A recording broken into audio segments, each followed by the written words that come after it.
Imagine waking up to a world where nothing electronic works. Your phone is dead, your car won't start, and the power grid is completely down. No internet, no lights, no way to communicate with the outside world. As chaos unfolds, you realize the cause. A massive solar flare has just slammed into Earth. This scenario may sound like a Hollywood plot, but in 2012, the Earth narrowly avoided such a catastrophic event by just 1 week. Yes, you heard that right, just 7 days. Had that solar flare been directed at Earth, we might still be recovering today. This is the story of how we nearly faced a devastating solar flare disaster, and how unprepared we still are for the next one. Understanding solar flares. What are they and why should we care? Solar flares are not a new phenomenon. They are bursts of energy caused by the sun's magnetic fields tangling and snapping, releasing massive amounts of radiation. While solar flares happen all the time, only the most intense ones pose a threat to Earth. A solar flare, particularly a large one, can eject what's known as a coronal mass ejection, CME, a massive burst of solar wind and magnetic fields that travel at millions of miles per hour. When this charged plasma collides with Earth's magnetic field, it can trigger a geomagnetic storm. Most of the time, these storms create beautiful auroras near the poles. But when the storm is large enough, it can disrupt our satellites, power grids, communication systems, and even air travel. In the worst-case scenario, we could be facing something akin to a global technological blackout, with cascading effects on every aspect of modern life. What's more frightening? Scientists believe that a large solar flare, capable of wreaking havoc on our planet, is not a matter of if, but when. The 2012 near miss. What happened and why it's scary? In July 2012, the Sun unleashed one of the largest solar flares ever recorded. This flare was so powerful that it shot a massive CME directly into space. But fortunately for us, it missed Earth. NASA scientists later revealed that had this solar flare occurred just 1 week earlier, it would have collided directly with Earth, potentially leading to catastrophic consequences. The numbers speak for themselves. According to a study conducted by the National Academy of Sciences, a solar flare of that magnitude could have caused between $2 trillion to $3 trillion in damages globally, in just the first year alone. The power grid could have been down for months, perhaps even years, in some areas. Economic recovery. Estimates suggest it could take a decade or more to bounce back. Here's the kicker: we had no real warning. Solar flares move fast. CMEs can reach Earth in as little as 18 hours. By the time scientists detect an incoming flare, it's often too late to prevent major damage. The world dodged a bullet in 2012, but the real question is, are we ready for the next one? The Carrington event of 1859, a historical precedent. The 2012 solar flare wasn't the first time humanity came close to disaster. Back in 1859, long before the age of smartphones and the internet, the world experienced what is still known as the largest geomagnetic storm in recorded history, the Carrington event. Named after British astronomer Richard Carrington, who observed the solar flare that caused it, the Carrington event resulted in massive disruptions. Telegraph systems around the world failed, with operators reporting sparks flying from their equipment. In some cases, fires were started. The auroras, which are usually only visible near the poles, were seen as far south as Cuba and Hawaii. But the world of 1859 was not the interconnected, technology-dependent society we live in today. If a solar flare of that magnitude hit us now, the results would be far worse. Power grids, communication networks, GPS, and satellites would all be at risk. And the consequences wouldn't just be inconvenient, they could be deadly.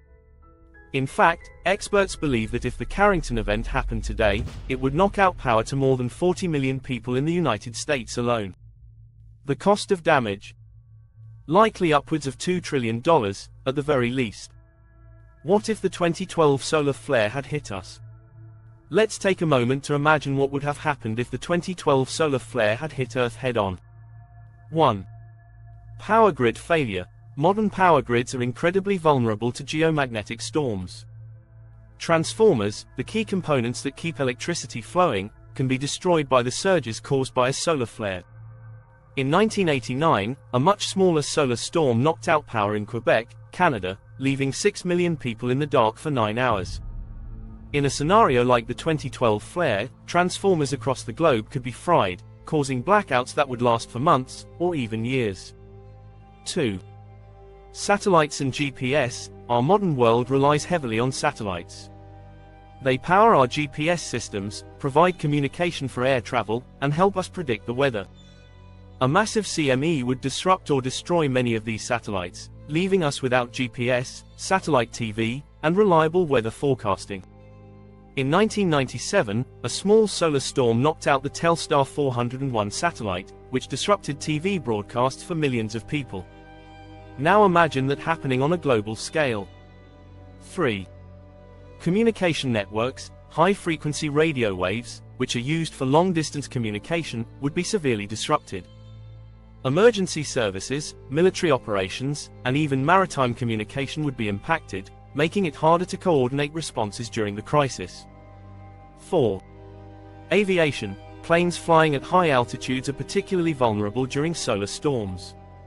Radiation levels increase dramatically, and communication systems can be disrupted. Airlines routinely reroute planes to avoid these dangers, but in a major solar storm, flights would be grounded for days or even weeks. In 2005, several airlines rerouted flights to avoid a solar storm, costing millions of dollars in extra fuel. In a global event, the economic impact on the airline industry could be catastrophic.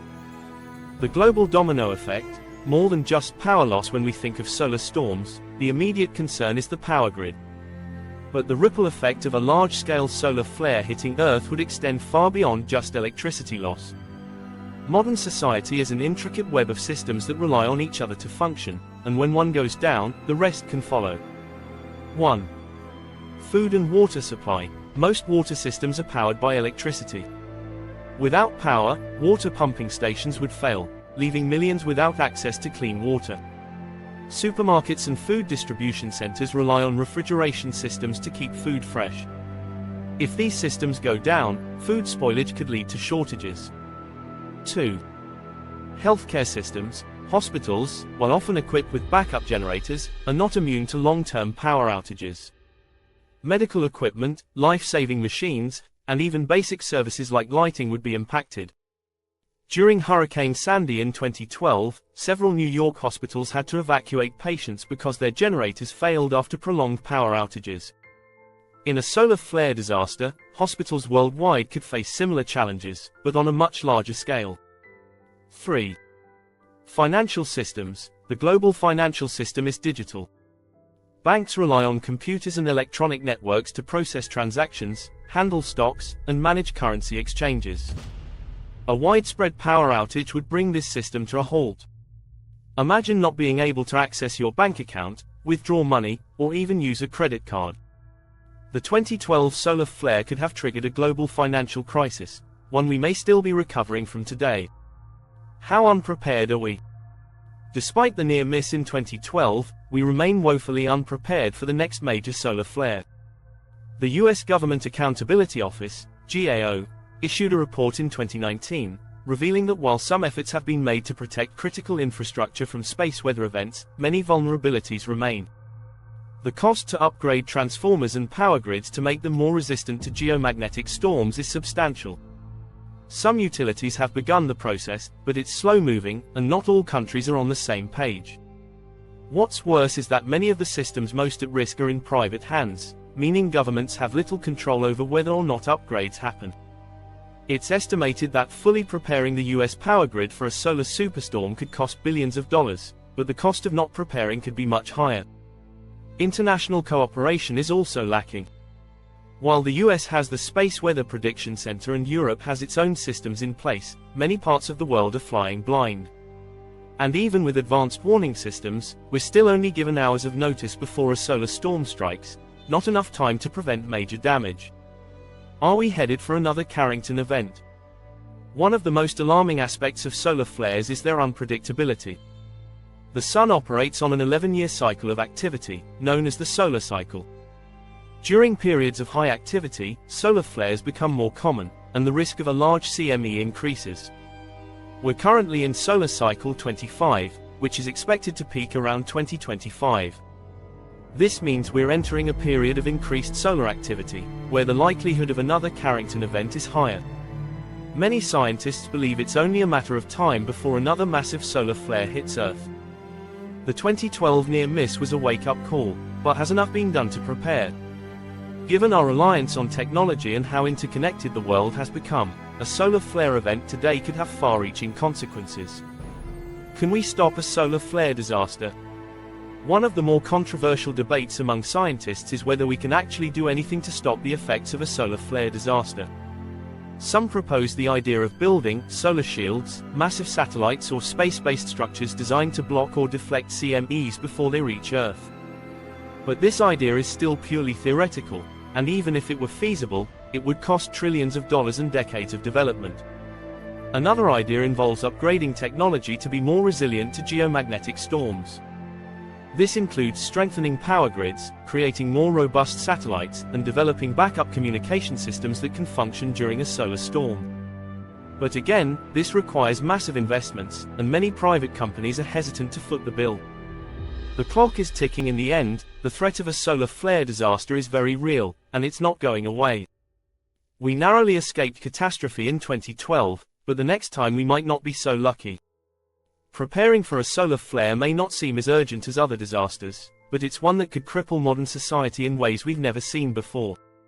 As the next solar cycle approaches its peak, we need to act fast. Upgrading infrastructure, improving global cooperation, and raising awareness about the risks of solar flares are critical steps in protecting our future. The question isn't if we'll face a solar flare disaster, it's when.